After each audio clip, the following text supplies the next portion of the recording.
ആലപ്പുഴ ചാരുമൂടിൽ നായയെ മടിയിലിരുത്തി car drive ചെയ്തതായി കണ്ടെത്തിയതിനെ തുടർന്ന് RTO നടപടിക്കൊരുങ്ങുന്നുവെന്ന വാർത്ത. വിശദാംശങ്ങളുമായി മനീഷ് മഹിബാൽ ചേരുന്നു. ഞാൻ നേരത്തെ പറഞ്ഞ വാർത്തയാണ്. Manish, good morning. പറയൂ വിശദാംശങ്ങൾ.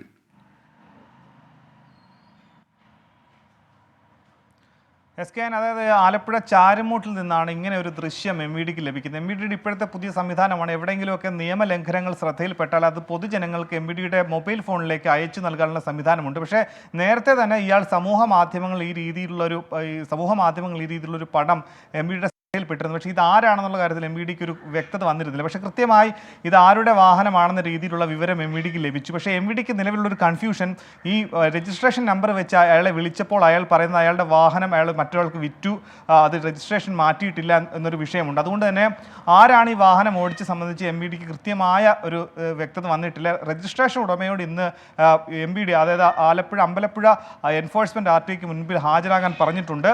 അവിടെ എത്തിയ ശേഷമായിരിക്കും വാഹനം ഓടിച്ചത് ആരാണ്, ഇയാൾ വിറ്റതാണെങ്കിൽ മറ്റാർക്കാണ് വിറ്റത് അടക്കമുള്ള വിവരങ്ങൾ കൈമാറേണ്ടി വരും. അങ്ങനെയാണെങ്കിൽ ആ വാഹനം ഓടിച്ച ആളുടെ ലൈസൻസ് റദ്ദാക്കാനുള്ള നടപടി ഉണ്ടാകും. ഒപ്പം തന്നെ ഒരു കാര്യം കൂടെ SKN കൂട്ടിച്ചേർക്കുന്നു. കഴിഞ്ഞ ഒരു 2 ആഴ്ചക്കിടയിൽ 30 വാഹന ഉടമകൾക്കെതിരെയാണ് ആലപ്പുഴ ജില്ലയിൽ നടപടി എടുത്തിട്ടുള്ളത്. അതിൽ നിന്നും 1,77,750 രൂപ പിഴ ഈടാക്കിയെന്ന് MVD അറിയിക്കുന്നു. ഒപ്പം തന്നെ കഴിഞ്ഞ ദിവസം ജില്ലയിൽ നടത്തിയ പരിശോധന 27 കേസുകൾ രജിസ്റ്റർ ചെയ്തിട്ടുണ്ട്. ഇവയിൽ നിന്നായി 1,30,000 രൂപ പിഴത്തുകയ്ക്ക് നോട്ടീസ് നൽകിയിട്ടുണ്ട്.